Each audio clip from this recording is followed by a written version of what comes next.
نحمده ونستعين به ونستغفره ونؤمن به ونتوكل عليه ونعوذ بالله من شرور أنفسنا وسيئات أعمالنا من يهده الله فلا مضل له ومن يضلل فلا هادي له وأشهد أن لا إله إلا الله وحده لا شريك له وأشهد أن محمدا عبده ورسوله أرسله بالهدى ودين الحق ليظهره على الدين كله ولو كره المشركون يا أيها الناس اتقوا ربكم الذي خلقكم من نفس واحدة وخلق منها زوجها وبث منهما رجالا كثيرا ونساء واتقوا الله الذي تساءلون به والأرحام إن الله كان عليكم رقيبا يا أيها الذين آمنوا اتقوا الله حق تقاته ولا تموتن إلا وأنتم مسلمون يا أيها الذين آمنوا اتقوا الله وقولوا قولا سديدا يصلح لكم أعمالكم ويغفر لكم ذنوبكم ومن يطع الله ورسوله فقد فاز فوزا عظيما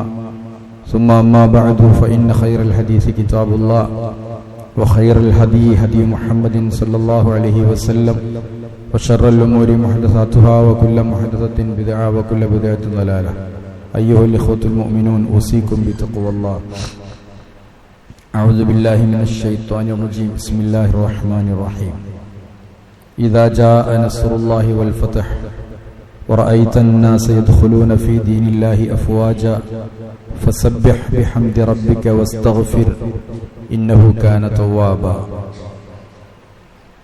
ബഹുമാനമുള്ള മുഅ്മിനീങ്ങളെ മുഅ്മിനാത്തുകളെ, മുത്തഖീങ്ങളായി ജീവിക്കണേ എന്ന് വസിയത്ത് ചെയ്യുകയാണ്. കഴിഞ്ഞ ആഴ്ച സൂചിപ്പിച്ചത് സൂറത്തുൻ നസ്റിനെ സംബന്ധിച്ചാണ്. അള്ളാഹുവിൻ്റെ സഹായവും വിജയവും വന്നു കഴിഞ്ഞാൽ ആ വിജയം അതിൻ്റെ പ്രധാനപ്പെട്ട വിജയത്തിലേക്ക് എത്തിയ കാര്യത്തെ സംബന്ധിച്ചാണ് കഴിഞ്ഞ ആഴ്ച സൂചിപ്പിച്ചത്. ഹുദൈബിയ സന്ധി, ആ സന്ധിയിലെ പ്രധാനപ്പെട്ട ഒരു വ്യവസ്ഥയായിരുന്നു നമ്മൾ തമ്മിൽ ഒരു യുദ്ധമോ പോരാട്ടമോ ഒന്നും പാടില്ല എന്ന്. അങ്ങനെ ആ സന്ധി ഉണ്ടായി ഏതാണ്ട് 2 വർഷത്തോളമായപ്പോൾ തന്നെ അവരാ സന്ധി ലംഘിക്കുകയാണ് ചെയ്തത്. ശത്രുക്കൾ ഹുദൈബിയ സന്ധിയിലെ കരാറ് ലംഘിച്ചപ്പോൾ അതിനേതായാലും പ്രതികാരം ചോദിക്കണമെന്ന് പ്രവാചകർ സല്ലല്ലാഹു അലൈഹി വസല്ലം തീരുമാനിച്ചു. അങ്ങനെയാണ് അവര് അതിനുള്ള മാർഗമായി മക്കയെ വിജയിപ്പിച്ചെടുക്കുക, അധീനപ്പെടുത്തുക എന്ന തീരുമാനവുമായി വന്നത്.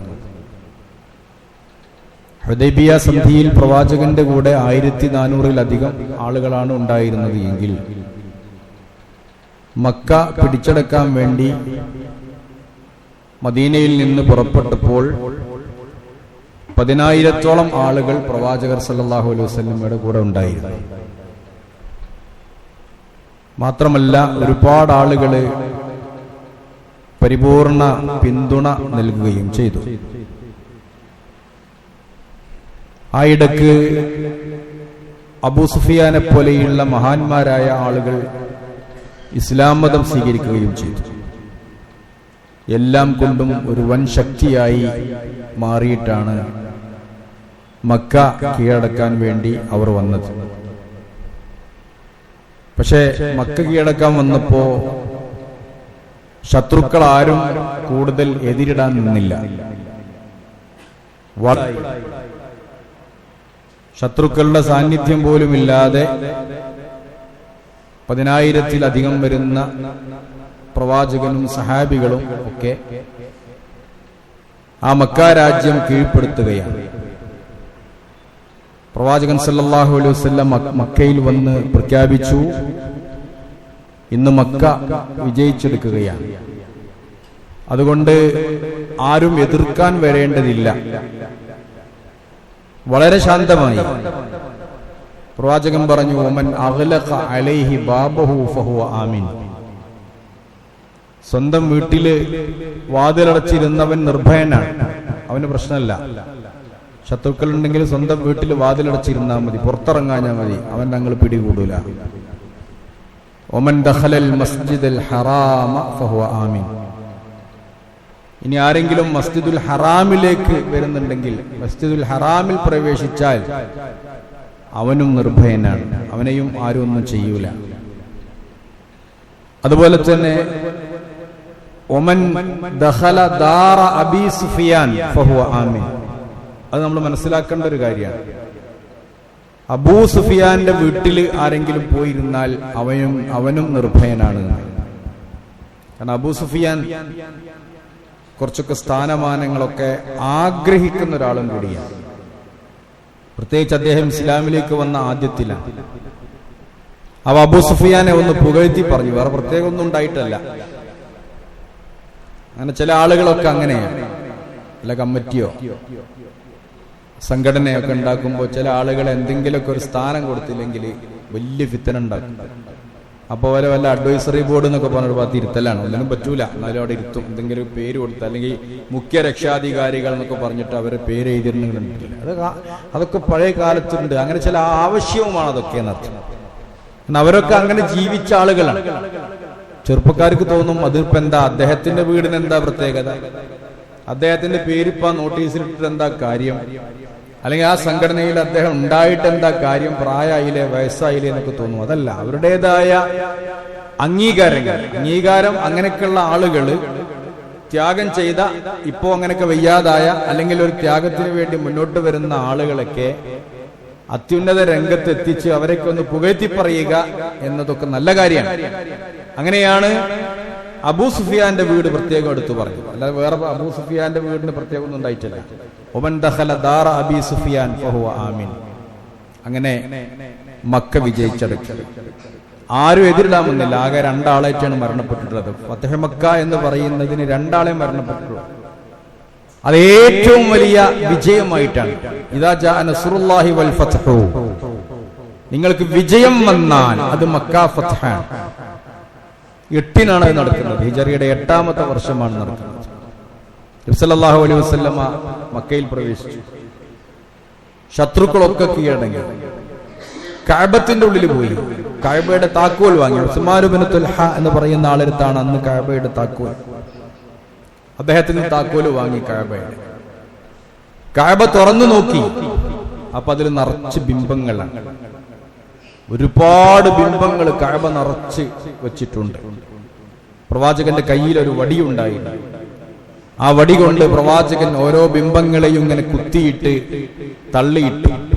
നിൽക്കുന്നതും ഇരിക്കുന്നതും കിടക്കുന്നതുമായിട്ടുള്ള വിഗ്രഹങ്ങളൊക്കെ പ്രവാചകൻ ഇങ്ങനെ തന്റെ വടി കൊണ്ട് ഇങ്ങനെ തള്ളിയിട്ടു. ആ സമയത്ത് ഖുർആനിൽ ഒരു വചനമുണ്ട്, വജാഅൽ ഹഖു വസഹഖൽ ബാത്തിലു ഇന്നൽ ബാത്തില കാന സഹൂഖാ. സത്യം പുലർന്നിരിക്കുന്നു, അസത്യം പരാജയപ്പെട്ടിരിക്കുന്നു, അസത്യം തകരുക തന്നെ ചെയ്യും എന്ന് പറഞ്ഞ ആയത്താണ്. ആ ആയത്ത് ഇങ്ങനെ ഓതിയിട്ട് എല്ലാ ബിംബങ്ങളെയും വിഗ്രഹങ്ങളെയൊക്കെ പുറത്ത് വലിച്ചിട്ട് അവിടെ സ്വതന്ത്രമാക്കി. ബിലാൽ റളിയല്ലാഹു അൻഹുവിനോട് പറഞ്ഞു ബാങ്ക് കൊടുക്കണം. അങ്ങനെ ബിലാൽ റളിയല്ലാഹു അൻഹു ബാങ്ക് കൊടുത്തു. ആ വിജയം പൂർത്തീകരിക്കുകയാണ്. ഈ പൂർത്തീകരണം കഴിഞ്ഞപ്പോ ശത്രുക്കളൊക്കെ പേടിച്ചു. പ്രവാചകന്റെ അടുത്തേക്ക് വന്ന് വിചാരണയാണ്. ശത്രുക്കൾ ചോദിച്ചു, എന്താണ് നിങ്ങളെ ചെയ്യുക? എന്തും വേണമെങ്കിൽ ചെയ്യാം. പ്രവാചകൻ പറഞ്ഞു, ഇദ്ഹബൂ ഫഅൻതുമുത് തുലഖാ, നിങ്ങൾ പൊയ്ക്കോളൂ, നിങ്ങൾ സ്വതന്ത്രരാണ്. അവിടെ പൊതുമാപ്പ് പ്രഖ്യാപിക്കുക, ആരെയും ദ്രോഹിക്കാതെ ഒരാളെ ഉപദ്രവിക്കാതെ പൊതുമാപ്പ് പ്രഖ്യാപിക്കുക. അങ്ങനെ 15ഓളം ദിവസം പ്രവാചകർ സല്ലല്ലാഹു അലൈഹി വസല്ലമ ആ മക്കയിൽ നിന്നു ഫത്ഹ് മക്കയിൽ. ഈ വിജയത്തിനാണ് ഫത്ഹുൽ ഫുതൂഹ്, വിജയങ്ങളുടെ വിജയം എന്നൊരു പേര്. അൽ ഫത്ഹുൽ കബീർ, മഹത്തായ വിജയം എന്നൊരു പേരുണ്ട്. ഫത്ഹ് മക്ക എന്നൊരു പേരുണ്ട്. അങ്ങനെ വിജയമൊക്കെ പൂർത്തിയായി. അവസാനം നബി സല്ലല്ലാഹു അലൈഹി വസല്ലമ ആ കഅബയുടെ താക്കോല് വാങ്ങിയത് തിരിച്ചു കൊടുക്കണം. ആലോചിച്ചോക്കണം, അവർക്ക് തന്നെ അന്ന് അതുവരെ ആരാണോ സദനത്തുൽ കഅബ, കഅബയുടെ സംരക്ഷകർ ആരാണോ അവർക്ക് ഈ താക്കോല് തിരിച്ചു കൊടുക്കുകയും ചെയ്തു എന്നാണ്. അപ്പൊ എല്ലാവരും ഇസ്ലാമിനെ വിലയിരുത്തൽ. മുമ്പൊക്കെ ഇസ്ലാമിനെ കുറിച്ച് ഭയന്ന ആളുകൾ, പേടിച്ചിരുന്ന ആളുകൾ ഈ സ്വഭാവവും സമീപനവും ഒക്കെ കണ്ടപ്പോ ഓരോരുത്തരായി ഇസ്ലാമിലേക്ക് ഇങ്ങനെ വരികയാണ്. വളരെ സിമ്പിളായിട്ട് പ്രവാചകൻ കഅബ പിടിച്ചടക്കി എന്നുള്ളതാണ്. അതിലേക്ക് വഴി തെളിയിച്ച മറ്റൊരു സംഭവം കൂടിയുണ്ട്. സൂറത്ത് 105-ാമത്തെ അധ്യായം അലം തറ കൈഫ ഫഅല റബ്ബുക ബി അസ്ഹാബിൽ ഫീൽ, അത് ഇൻഷാ അല്ലാഹ് നമുക്കൊരിക്കൽ പഠിക്കാം. അതൊരു സംഭവമാണ് പറയുന്നത്. നജാഷി രാജാവിന്റെ കീഴിലുള്ള യമൻ ഭരിച്ചിരുന്ന അവിടുത്തെ അബ്രഹത്ത് എന്ന് പറയുന്ന ഒരു രാജാവ് കഅബ പൊളിക്കാൻ വേണ്ടി വരാൻ, അതിന്റെ പിന്നിൽ ചരിത്രങ്ങളുണ്ട്. ആ കഅബ പൊളിക്കാൻ വേണ്ടി വന്നപ്പോ എല്ലാവരും അതിനെ എതിർത്തു. കാരണം കഅബ പൊളിക്കാൻ പാടില്ല, അതത്ര പരിപാലനത്തോടെ നോക്കിണ്ടാക്കുന്നതാണ്. എല്ലാവരും ശത്രുക്കളാണ്. അത് ചരിത്രത്തിൽ അറിയപ്പെട്ട ഒരു സംഗതിയാണ്. പ്രവാചകൻ ജനിക്കുന്നത് ഏറെക്കുറെ 571-ലാണ്. അത് ക്രിസ്താബ്ദം 570-71 ഈ സംഭവം നടക്കുന്നത്. കൃത്യം പറഞ്ഞാൽ ഏപ്രിൽ മാസത്തിലാന്നൊക്കെയാണ്. ആ കൊല്ലത്തിലാണ് നബിതങ്ങൾ ജനിക്കുന്നത്. പണ്ട് കാലത്തൊക്കെ ഹിജ്റ വർഷം വരുന്നതിന് മുമ്പ് ആളുകള് സമയം തീയതി കണക്കാക്കിയിരുന്നത് ആ സംഭവം വെച്ചിട്ടാണ്. ആനക്കലഹ സംഭവം നമ്മൾ പറയില്ലേ, കൊറോണന്റെ മുമ്പ് കൊറോണന്റെ ശേഷം. നമുക്ക് കിട്ടിയൊരു സംഭവമാണ് കൊറോണ. കൊറോണന്റെ കഴിഞ്ഞിട്ട് ഇപ്പൊ 2 കൊല്ലം, അല്ലെങ്കിൽ കൊറോണ കൊറോണ വരുന്നതിന്റെ മുമ്പ് 2 കൊല്ലം എന്നൊക്കെ നമ്മളിപ്പോ പറയാറുണ്ട്. ഇതുപോലെ അന്ന് തീയതി ഉണ്ടായിരുന്നില്ല, ഇത് മാത്രമേ ഉണ്ടായിരുന്നുള്ളൂ. അങ്ങനെ കണക്കാക്കി വരുന്ന സംഭവമാണ് ആനക്കലഹം. അബ്രഹത്ത് 2-3 ആനയുണ്ട് കൂട്ടത്തില്. ആനയുമായി കഅബ പൊളിക്കാൻ വന്നപ്പോ ആ കഅബയെ അള്ളാഹു രക്ഷപ്പെടുത്തിയതിന് ദൃക്സാക്ഷികളാണ് അവരൊക്കെ. കാരണം കഅബ അള്ളാഹുവിൻ്റെതാണ് എന്ന് അവർക്ക് ഉറച്ചു വിശ്വസിക്കാൻ ആദ്യം വിശ്വാസമുണ്ട്. ആദ്യം അവർക്ക് കഅബയോട് ബഹുമാനമുണ്ട്. കഅബ പൊളിക്കുന്നത് അവർക്ക് ആർക്കും താല്പര്യമില്ല. അബ്രഹത്ത് എന്ന് പറയുന്നത് ക്രിസ്തീയ പുരോഹിതനാണ് വന്ന് പൊളിക്കാൻ ഉദ്ദേശിക്കുന്നത്, താല്പര്യമില്ല. അത് നേർക്ക് നേരെ ഇങ്ങനെ അവര് നശിച്ചത് കണ്ട ആളുകളാണ്. അപ്പോഴാണ് പ്രവാചകൻ സല്ലല്ലാഹു അലൈഹി വസല്ലം ഇതിങ്ങനെ വരുമ്പോ ഇവരൊക്കെ മനസ്സിലതുണ്ട്. എന്തേ, കഅബ പൊളിക്കുകയാണെങ്കിൽ നിങ്ങൾ ആലോചിച്ച് നോക്കുക, ഒരു പ്രധാനപ്പെട്ട കാര്യമാണ്. കഅബ മുഹമ്മദ് നബി കീഴടക്കുകയാണെങ്കിൽ, മുഹമ്മദ് നബി മോശക്കാരനാണെങ്കിൽ ഒരിക്കലും കഅബ മുഹമ്മദ് നബിക്ക് കീഴടങ്ങൂല. ആ കഅബന്റെ ഉള്ളിൽ പ്രവേശിക്കാനോ അതിലെ വിഗ്രഹങ്ങളെ തുരത്താനോ ഒന്നും മുഹമ്മദ് നബിക്ക് കഴിയില്ല, മുഹമ്മദിന് കഴിയില്ല. കാരണം അത് അള്ളാഹുവിന്റെയാണ്. മുഹമ്മദ് അള്ളാഹുവിന് എതിരുള്ള ഒരാളാണെങ്കിൽ അള്ളാഹു കഅബയെ രക്ഷിക്കും. അപ്പൊ അവിടെ ഫത്ഹ് മക്ക നടക്കൂല. എല്ലാരും അത് പടച്ചോനെ ഏൽപ്പിച്ചു. അങ്ങനെ കാണണം. മുഹമ്മദ് സല്ലല്ലാഹു അലൈഹി വസല്ലം കഅബയിൽ കയറിയപ്പോ കഅബ ഫുള്ള് ഫത്ഹാകാണ്. അപ്പൊ എല്ലാവർക്കും മനസ്സിലായി മുഹമ്മദ് പറയുന്നതാണ് ശരി. ആലോചിച്ച് നോക്കണം, മുഹമ്മദ് പറയുന്നതാണ് ശരി. മുഹമ്മദ് പറയുന്നത് തെറ്റായിരുന്നുവെങ്കിൽ ആനക്കല പാർട്ടിയെ, ആ പടയെ നശിപ്പിച്ചതുപോലെ അല്ലാഹു തആല ഇവളൊക്കെ നശിപ്പിക്കുമായിരുന്നു. നശിപ്പിച്ചില്ല എന്ന് മാത്രമല്ല, മുഹമ്മദിന് 100% ഇവിടെ അനുകൂലമായിരിക്കുന്നു എന്ന് പറഞ്ഞപ്പോ മുഹമ്മദ് പറയുന്ന മതം 100% സത്യമാണ് എന്ന് പറഞ്ഞുകൊണ്ട് ഓരോരുത്തരായിട്ട് ഇസ്ലാം മതം സ്വീകരിക്കാൻ തുടങ്ങി. യമനിൽ നിന്നും നജറാനിൽ നിന്നും അതുപോലെ തന്നെ ഒരുപാട് വഫ്ദുകൾ സംഘമായി അന്ന് മുതൽ തുടങ്ങിയിട്ട് 100ഓളം സംഘം എന്ന് വരെ നമുക്ക് ചരിത്രത്തിൽ കാണാൻ സാധിക്കും. സംഘമായി ഓരോരുത്തരല്ല, ഓരോ സംഘം വരെയാണ്. ഇതൊക്കെ ഇങ്ങോട്ട് കേട്ടറിഞ്ഞപ്പോ ഇസ്ലാമിലെ ആവേശം കൊണ്ടിട്ട് മക്കയിൽ വന്ന് മുഹമ്മദ് നബിയെ കണ്ട് സംസാരിച്ച് അവരെല്ലാവരും ദീനിലേക്ക് വരികയാണ്. അതാണ് പറഞ്ഞത്. എന്ത്,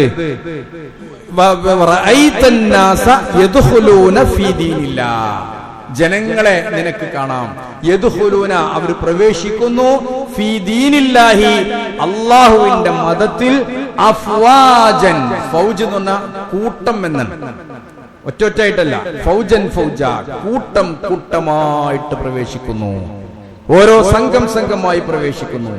അങ്ങനെയാണ് ഹിജ്റ 9 ആമുൽ ഉഫൂദ് എന്നറിയപ്പെടുന്നത്, ദൗത്യ സംഘങ്ങളുടെ വരവ്. അബ്ദുൽ ഖൈസിന്റെ ദൗത്യം എടുത്തു പറയേണ്ടതാണ്. ബനു അബ്ദുൽ ഖൈസ് അവരൊരു ദൗത്യ സംഘമായിരുന്നു. അവരിങ്ങനെ വന്നപ്പോ പ്രവാചകർ സല്ലല്ലാഹു അലൈഹി വസല്ലം മക്കത്ത് ളുഹർ നിസ്കാരം കഴിഞ്ഞിട്ടാണ്, എനിക്ക് സംസാരിക്കണം, നിങ്ങളോട് സംസാരിക്കണം.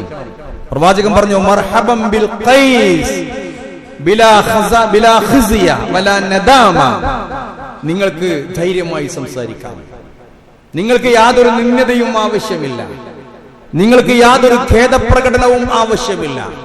ഒരു മനുഷ്യൻ എന്ന നിലയ്ക്ക് നിങ്ങൾ അംഗീകരിച്ചുകൊണ്ട് നിങ്ങൾക്ക് എന്നോട് സംസാരിക്കാം. ളുഹർ നിസ്കരിച്ച് നബി സല്ലല്ലാഹു അലൈഹി വസല്ലമ അബ്ദുൽ ഖൈസിനോട് സംസാരിക്കാൻ തുടങ്ങി. അദ്ദേഹത്തിന് ഇസ്ലാമിനെ കുറിച്ചുള്ള ഓരോ സംശയങ്ങളും ചോദിച്ചറിഞ്ഞു. സംസാരിച്ച് അസർ സമയമായി.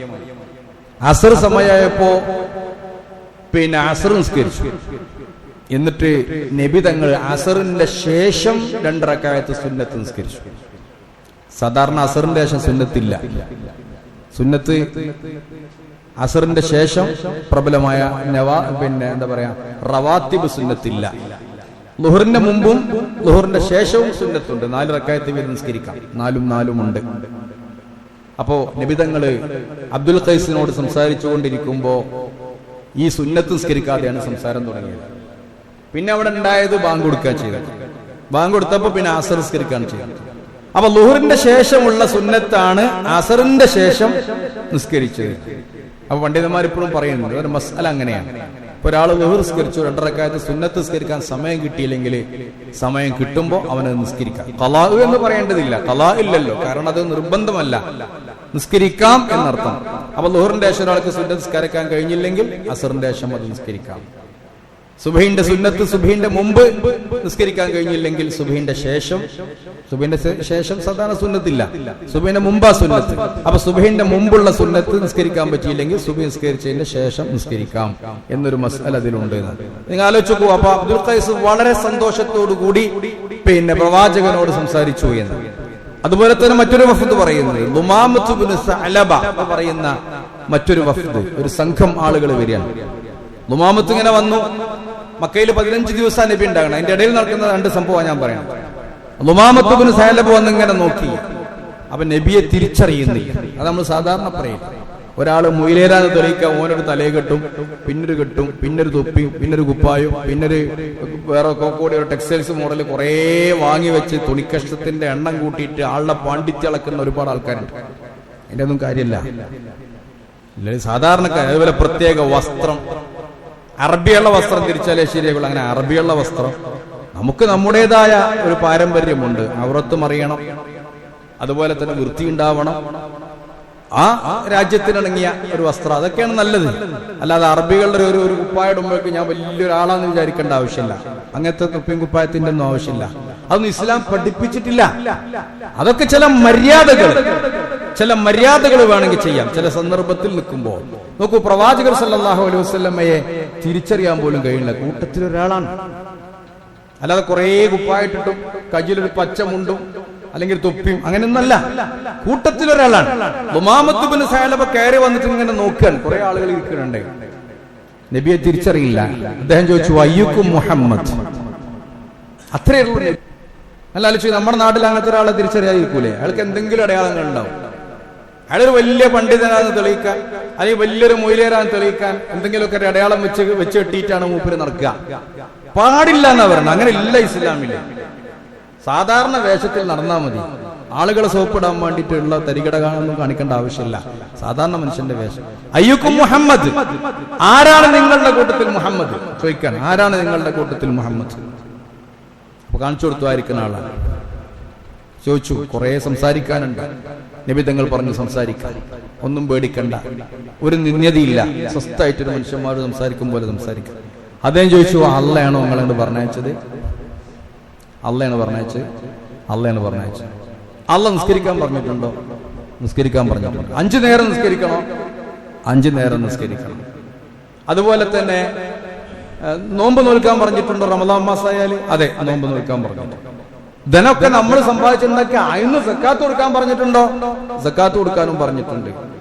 അങ്ങനെ ഓരോ കാര്യങ്ങൾ, ഇസ്ലാമിലെ ഓരോ മസ്അലകൾ, കർമ്മപരമായിട്ടുള്ള കാര്യങ്ങളൊക്കെ ഇങ്ങനെ ചോദിച്ചറിയാൻ. എന്നിട്ട് ളുമാമത്ത് ഇബ്നു സഅലബ വിശ്വാസിയായി എന്ന്. ഞാൻ വിശ്വസിച്ചിരിക്കുന്നു, അദ്ദേഹം ഞാനും സംഘമൊക്കെ വിശ്വസിച്ചു, ഇനി മുതൽ ഞങ്ങൾ ഇങ്ങനെ നടപ്പാകാം. അങ്ങനെ ഓരോ സംഘങ്ങൾ വന്നിട്ട് ഞാൻ പറഞ്ഞില്ലേ 60 മുതൽ 100 എന്നിവർ ചരിത്രത്തിൽ കാണാൻ സാധിക്കും.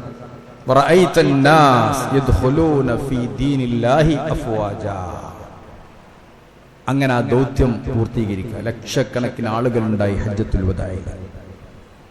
ഇങ്ങനെയൊക്കെ വന്നാൽ പ്രവാചകനോട് അല്ലാഹു പറയാ ഫസബ്ബിഹ് ബിഹംദി റബ്ബിക വസ്തഗ്ഫിർഹു ഇന്നഹു കാന തവ്വാബ. നബിയെ, പൂർത്തിയാക്കാനുള്ളതൊക്കെ പൂർത്തി, ചെയ്യേണ്ട കാര്യങ്ങളൊക്കെ ചെയ്തു. ഇനി എന്ത് വേണം? ഫസബ്ബിഹ്, അല്ലാഹുവിനെ വാഴ്ത്തണം, സുബ്ഹാനല്ലാഹ് എന്ന് പറയണം. സുബ്ഹാനല്ലാഹ് എന്ന് പറഞ്ഞാൽ ഉസബ്ബിഹു സുബ്ഹാനല്ലാഹി, അല്ലാഹുവിന്റെ പരിശുദ്ധിയെ ഞാൻ വാഴ്ത്തുന്നു എന്നാണ്. ബിഹംദി റബ്ബിക, റബ്ബിനെ സ്തുതിക്കണം എന്നാണ്. അൽഹംദുലില്ലാഹ് എന്ന് പറയണമെന്നാണ്. വസ്തഗ്ഫിർഹു, ആ പടച്ചവനോട് പൊറുക്കലിനെ തേടണമെന്നാണ്. 3 കാര്യമാണ് പ്രധാനമായിട്ട് പറഞ്ഞത്. അവസാന കാലത്ത് നമ്മളൊക്കെ ചെയ്യേണ്ട കാര്യങ്ങളാണ്. പ്രായമായവർ പ്രത്യേകിച്ചു.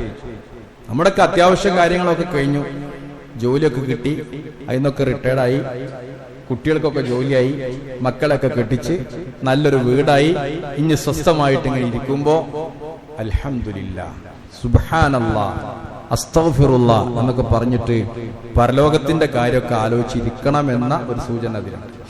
അങ്ങനെ ഇത് കേട്ടപ്പോ നബി അത് പ്രാവർത്തികമാക്കി എന്നുള്ളതാണ്. നബിക്കൊരു അഹങ്കാരം ഉണ്ടായില്ല, ശരിയാണ് എന്ന് ബോധ്യമായി നബി അത് അങ്ങനെ അനുസരിച്ചു. നമുക്കറിയാം, പിന്നെ സുബ്ഹാന റബ്ബിയൽ അലീം എന്നാണ് റുക്കൂഇൽ ചൊല്ലുക. സൂറത്തുൽ വാഖിഅന്റെ അവസാനത്ത് ഫസബ്ബിഹ് ബിഹംദി റബ്ബിക്കൽ അലീം, ഫസബ്ബിഹ്, നീ വാഴ്ത്തണം, ബിഹംദി റബ്ബിക്കൽ അലീം, അലീമായ മഹാനായ നിന്റെ റബ്ബിനെ നീ വാഴ്ത്തണം എന്ന് സൂറത്തുൽ വാഖിഅന്റെ അവസാനം പറഞ്ഞപ്പോ നബി തങ്ങൾ പറഞ്ഞു ഇജ്അലുഹാ ഫീ റുക്കൂഇക്കും, ഇത് നിങ്ങൾ റുക്കൂഇൽ ചൊല്ലണം എന്നാണ്. അപ്പൊ റുക്കൂഇൽ നമ്മൾ എന്താ ചൊല്ലല്? സുബ്ഹാന റബ്ബിയൽ അലീം, സബ്ബിഹ് ഇസ്മ റബ്ബിക്കൽ അഅല എന്ന സൂറത്ത് ഇറങ്ങിയപ്പോ, നമ്മൾ അറിയുന്ന സൂറത്താണ് സൂറത്തുൽ അഅല. നബി തങ്ങൾ പറഞ്ഞു ഇജ്അലുഹാ ഫീ സുജൂദിക്കും, ഇത് നിങ്ങൾ സുജൂദിൽ ചൊല്ലണം. ആ സുജൂദിൽ നമ്മൾ എന്താ ചൊല്ലാറുള്ളത്? സുബ്ഹാന റബ്ബിയൽ അഅല. എന്നാൽ ഇതിൽ 3 കാര്യമാണ് പറയുന്നത്. ഇതറിഞ്ഞതിന്റെ ശേഷം നബി തങ്ങൾ മരിക്കുന്നത് വരെ ഇത് പഠിക്കേണ്ട ഒരു കാര്യമാണ്. സുജൂദിലും റുക്കൂഇലും ഒക്കെ നബി തങ്ങൾ പ്രാർത്ഥിച്ചിരുന്നത് സുബ്ഹാനകല്ലാഹുമ്മ റബ്ബനാ വബിഹംദിക അല്ലാഹുമ്മ ഗ്ഫിർലി. പഠിക്കാൻ പ്രയാസമല്ല. സുബ്ഹാനകല്ലാഹുമ്മ റബ്ബനാ വബിഹംദിക അല്ലാഹുമ്മ ഗ്ഫിർലി.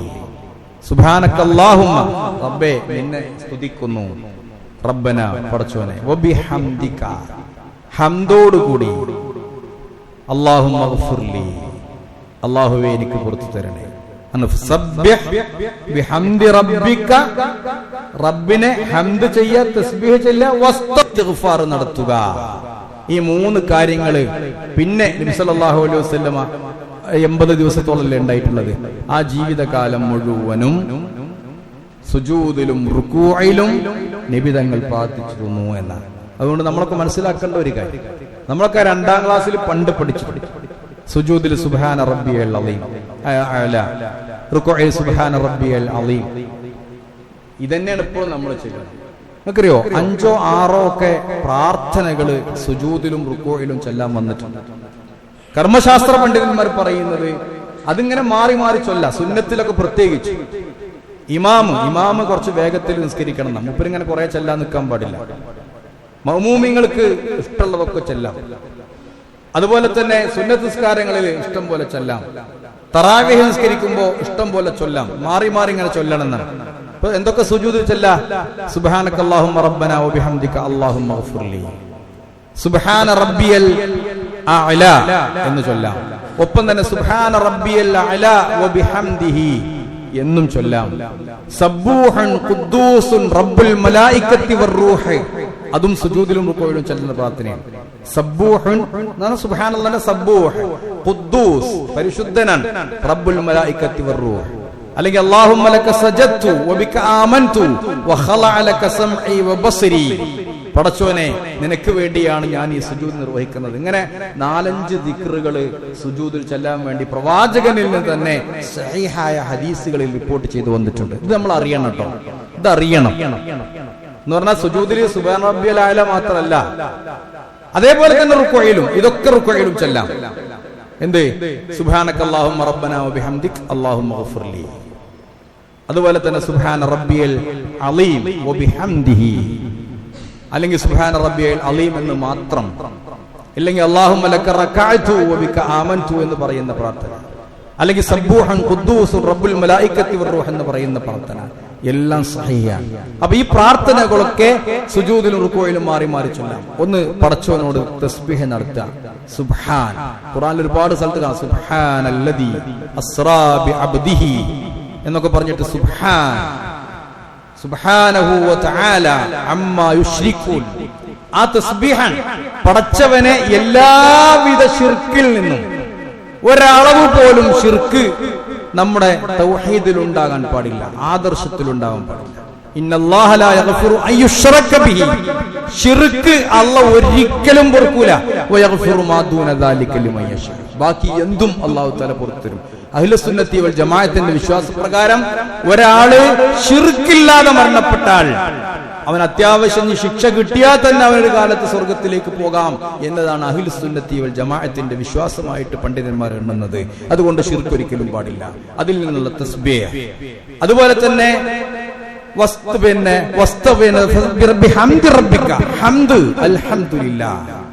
പടച്ചതമ്പുരാനെ സ്തുതിക്കുക, നന്ദിയുടെ വാക്ക്. ഇത്രയും കാലം ജീവിച്ചു, പ്രത്യേക ബുദ്ധിമുട്ടുകളൊന്നുമില്ല, ഏത് സമയത്തും അൽഹംദുലില്ലാ. പ്രവാചകൻ പറയും അൽഹംദുലില്ലാ അലാ കുല്ലി ഹാൽ. എപ്പോഴാണെങ്കിലും അള്ളാഹ്ക്ക് സ്തുതി ശീലിക്കണം. പ്രത്യേകിച്ച് നമ്മുടെ ആളുകൾ, നമ്മുടെ നാട്ടിലൊക്കെ ഉള്ള ആളുകൾ ആലോചിച്ച് നോക്കൂ, മനുഷ്യർക്ക് ഒരിക്കലും തൃപ്തിയില്ല. ഞാൻ എപ്പോഴും ശ്രദ്ധിക്കാറുണ്ട്. നിങ്ങൾ ആലോചിച്ച് നോക്കൂ, ഏതൊരു പ്രശ്നം എങ്ങനെ വന്നാലും നമ്മളോട് എങ്ങനെയുണ്ട് ചോദിച്ചാൽ അൽഹംദുലില്ലാ എന്ന് പറയാൻ നമുക്ക് കഴിയണം എന്നാണ് ഞാൻ പറയില്ലേ. അങ്ങനെയാണ് ലോകത്തെല്ലാവരും പ്രയാസപ്പെട്ട്. നമുക്കറിയാം, അറബികളടക്കം സ്വന്തം മക്കളെ മരിച്ച് മറമാടി വരുമ്പോ കൈഫൽ ഹാൽ എന്ന് വെച്ചാൽ അൽഹംദുലില്ലാ എന്ന് അവർ പറയും. ഇവിടെ പാവപ്പെട്ട് പണിയെടുക്കണേ ബംഗാളികളോടും അതുപോലെ തന്നെ മറ്റുള്ളവരോടും ഹിന്ദിക്കാരോട് ചോദിച്ചാൽ അവർ പറയും ഹൈരിയത്തെ ബായ് ഠീക്ക് ഹൈ എന്ന് പോലും പറയും. പക്ഷെ നമ്മുടെ എല്ലാം തേഞ്ഞിരിക്കുന്ന ഒരു മനുഷ്യനോട് പോയിട്ട്, മലയാളിയായ മനുഷ്യനോട് പോയിട്ട് എങ്ങനെയുണ്ട്, അങ്ങനെ പോണു എന്നാ പറയാം. നിങ്ങളൊക്കെ ഹംദ് എന്റെ മനസ്സിൽ വരുന്നില്ല, അങ്ങനെ പോണു, ഒന്നും ഉണ്ടാവും, ഒരു കുഴപ്പമുണ്ടാവില്ല, എല്ലാം കഴിഞ്ഞ് മുട്ടി നിൽക്കുകയായിരിക്കും. അപ്പൊ അള്ളാ പറയാ ഞങ്ങള് ഹംദ് ചെയ്യണം എന്നാ പറയണത്, അല്ലാതെ എങ്ങനെ പോണു, എന്താ ഇപ്പൊ പറയണത്, എങ്ങനെ പോണു. അങ്ങനെ മക്കളെയും പേരക്കുട്ടികളെയും അതിന്റെ അടുത്ത തലമുറയും മറ്റു കാര്യങ്ങളൊക്കെ പാടെ ആലോചിച്ചിട്ട് ഒരു സുഖം കിട്ടാതിരിക്കാൻ, അതല്ല വേണ്ടത്. അള്ളാ പറയാ അൽഹംദുലില്ലാ, അത് ശീലിക്കണം നമ്മൾ. ലോകത്ത് എല്ലായിടത്തും മുസ്ലിങ്ങൾ ശീലിച്ചിട്ടുണ്ട് അൽഹംദുലില്ലാ. നമ്മുടെ കേരളക്കാര്, മലയാളികളെ, നമുക്ക് മാത്രമുള്ള ചില സ്വഭാവങ്ങളുണ്ട് മലയാളികൾക്ക്. ഞാൻ അടുത്ത് വായിച്ചു അത്, മലയാളി പിന്നെ പറഞ്ഞു, മലയാളികൾക്ക് മാത്രമുള്ള ചില സ്വഭാവങ്ങളിൽ പെട്ടതാണ്. ഏത്? തൃപ്തിയാവും. എന്ത് കിട്ടിയാലും തൃപ്തിയല്ല. 10 കിട്ടിയാൽ 100 മതി എന്നും, ശതമാകിൽ സഹസ്രം മതി എന്നും, 1000 പണം കയ്യിലുണ്ടായാലും ആത്മനിർവൃതി കിട്ടൂല. കുഞ്ചൻ നമ്പ്യാർ അടിയിട്ടുണ്ട്.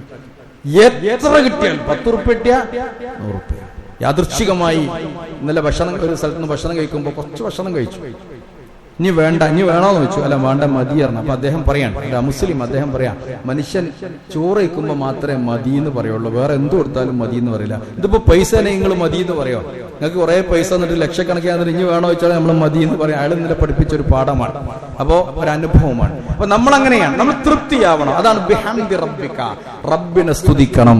പ്രത്യേകിച്ച് അവസാന കാലത്തൊക്കെ ഇങ്ങനെ ഇരിക്കുമ്പോ, പ്രായമൊക്കെ ആയി, അത്യാവശ്യം എല്ലാ കാര്യങ്ങളൊക്കെ കഴിഞ്ഞിരിക്കുമ്പോ പിന്നെ നമ്മൾ ചെയ്യേണ്ട കാര്യം. പിന്നെ വസ്തഗ്ഫിറുഹു, ഇസ്തിഗ്ഫാർ നടത്തണം. അതൊരു തെറ്റ് ചെയ്തിട്ടല്ല, അതൊരു ഒരുക്കമാണ്. നൂഹ് നബി പറഞ്ഞില്ലേ, ഖുൽതുസ്തഗ്ഫിറൂ റബ്ബക്കും ഇന്നഹു കാന ഗഫാറ. നിങ്ങൾ ഇസ്തിഗ്ഫാർ നടത്തുക, അല്ലാഹ് പുറത്തു തരും. യുർസിലിസ് സമാഅ അലൈക്കും മിദ്റാറ, നിങ്ങൾക്ക് മഴ പെയ്യിപ്പിച്ചു തരും. വയുംദിദുക്കും ബിഅംവാലിൻ വബനീൻ, നിങ്ങൾക്ക് മക്കളെ കൊണ്ട് സഹായം ഉണ്ടാകും. നിങ്ങളുടെ സമ്പത്ത് കൊണ്ട് നിങ്ങൾക്ക് അഭിവൃദ്ധി ഉണ്ടാകും. വയജ്അൽ ലക്കും ജന്നാതിൻ വയജ്അൽ ലക്കും അൻഹാറ, നിങ്ങൾക്ക് നല്ല തോട്ടങ്ങളെ, ഫല ഭൂവിഷ്ടമായ കൃഷിയെ നിങ്ങൾക്ക് അല്ലാഹു സൗകര്യപ്പെടുത്തി തരും. നിങ്ങൾക്ക് അതിനുള്ള വെള്ളം തരും, നെഹ്റുകൾ, പുഴകൾ ഉണ്ടാക്കി തരും എന്നൊക്കെ പറഞ്ഞിട്ട് നൂഹ് നബി അലൈഹി സ്വലാം പറഞ്ഞതായിട്ട് ഖുർആനിൽ പറയുന്നുണ്ട്. അപ്പൊ ഇസ്തിഗ്ഫാർ എന്ന് പറഞ്ഞ ഖുർആനിൽ മറ്റു സ്ഥലത്ത് യസിദുക്കും ഖുവ്വത്തുൻ ഇലാ ഖുവ്വത്തിക്കും, നിങ്ങൾക്ക് ആരോഗ്യം ഉണ്ടാവുന്ന, അല്ലാതെ തെറ്റ് ചെയ്താൽ മാത്രം ഇസ്തിഗ്ഫാർ നടത്തുക എന്നല്ല. പ്രവാചകൻ പറഞ്ഞത് ഫഇന്നി അതൂബു ഫിൽ യൗമി 100 മറ, ഞാൻ 100 പ്രാവശ്യം അള്ളാഹുവിനോട് ഒരു ദിവസം ഇസ്തിഗ്ഫാർ നടത്തുന്നു. തെറ്റ് ചെയ്തിട്ടല്ല, മറിച്ച് പ്രവാചകനെ സംബന്ധിച്ചിടത്തോളം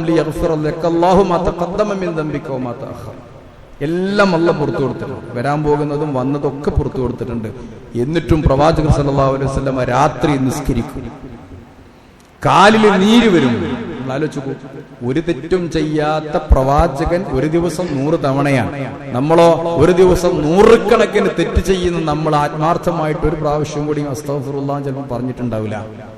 അപ്പൊ ആളുകൾ ചോദിക്കും, നബിയെ നിങ്ങൾക്ക് വരാൻ പോകുന്നതും വന്നതൊക്കെ, അങ്ങനെ ഓഫർ നമുക്ക് കിട്ടിയ എന്തായിരിക്കും അവസ്ഥ? വരാൻ പോകുന്നതും വന്നതും ഒക്കെ പുറത്തു കൊടുത്ത നിങ്ങൾ എന്തിനാ അങ്ങനെ ഇടങ്ങറാണ് ചോദിക്കുമ്പോ ഇമാം ബൂസീരി മനോഹരമായിട്ട് തന്റെ ബുർദയിൽ അത് പാടിയിട്ടുണ്ട്. ലലംതു സുന്നത്തമൻ അഹ്യൽ ലലാമ ഇലാ അനിസ്തഖത് ഖദമാഹു ദുർറ മിൻ വറമി. കാലിൽ നീര് വന്നു എന്ന് കാല് പരാതി വിളിച്ചു പറയുന്നത് വരെ രാത്രി നിസ്കരിച്ചിരുന്നവന്റെ പാത ഞാൻ പിന്തുടർന്നില്ലല്ലോ എന്ന് അദ്ദേഹം പറയുന്നത്. അപ്പൊ അതുകൊണ്ട് പടച്ചവനോട് ഇസ്തിഗ്ഫാർ നടത്തുക. ഫസബ്ബിഹ് ബിഹംദി റബ്ബിക വസ്തഗ്ഫിറു ഇന്നഹു കാന തവ്വാബ. 1-2 കാര്യം നമ്മൾ ശ്രദ്ധിക്കുക. ഒന്നാമത്തത്, നിസ്കാരത്തിൽ സുജൂദിലും റുകൂഇലൊക്കെ ഇത് ചൊല്ലുക. അത്യാവശ്യമൊക്കെ നമ്മുടെ കാര്യങ്ങളൊക്കെ കഴിഞ്ഞാൽ നമ്മൾ പടച്ചവനെ ഓർക്കുക. എല്ലാം തികഞ്ഞു എന്ന് നമ്മൾ കരുതിയിരിക്കാൻ പാടില്ല. ഈ സൂറത്തിനൊരു പേരുണ്ട്, ഞാൻ കഴിഞ്ഞ ആഴ്ച സൂചിപ്പിച്ചിട്ടില്ല. സൂറത്തു തൗദീഅ് എന്നൊരു പേര് ഇതിനുണ്ട്. സൂറത്തു തൗദീഅ് എന്ന് പറഞ്ഞാൽ ഒരു സെൻഡ് ഓഫ്, ഒരു യാത്രയപ്പിന്റെ സൂറത്ത്. യാത്രയക്കാൻ നബിയെ അവസാനമായി ദുനിയാവെന്ന് യാത്രയാക്കാൻ വേണ്ടിയിട്ട് ഇറങ്ങിയ ഒരു സൂറത്താണ് സൂറത്ത് തൗദീഅ്. അപ്പൊ ഇത് നമുക്ക് ഒരുപാട് ഗുണപാഠങ്ങളുണ്ട്. അതുകൊണ്ട് നമ്മളൊക്കെ ഇതിൽ പറയുന്ന തസ്ബീഹുകൾ, തഹ്ലീലുകൾ അഹങ്കരിക്കാതെ അള്ളാഹിനെ സ്തുതിച്ച് അള്ളാഹു തആല തന്ന അനുഗ്രഹം എത്രയാണ് നമ്മൾ ചിന്തിച്ചാൽ മതി. എത്രയെത്ര അനുഗ്രഹങ്ങൾ നമുക്ക് തന്നിട്ടുണ്ട്. അള്ളാഹിന്റെ അനുഗ്രഹം എണ്ണിയാൽ നിങ്ങൾക്കത് തിട്ടപ്പെടുത്താൻ കഴിയില്ല. കണ്ണിന്റെ കാഴ്ച, കാതിന്റെ കേൾവി മുതൽ ഇങ്ങനെ തുടങ്ങിയിട്ട് തിട്ടപ്പെടുത്താൻ കഴിയാത്തത്ര അനുഗ്രഹങ്ങൾ നമുക്ക് അല്ലാഹു തആല ചെയ്തു തന്നിട്ടുണ്ട്. ആ അനുഗ്രഹത്തിന്റെ ഒരു നന്ദി ചെയ്തുകൊണ്ടായിരിക്കണം ദുനിയാവിൽ നിന്ന് നമ്മൾ വിട പറയേണ്ടത്. അതാണ് ഈ സൂറത്ത് തൗദീഅ് നമ്മളെ പഠിപ്പിക്കുന്നത്. അല്ലാഹു അനുഗ്രഹിക്കുമാറാവട്ടെ.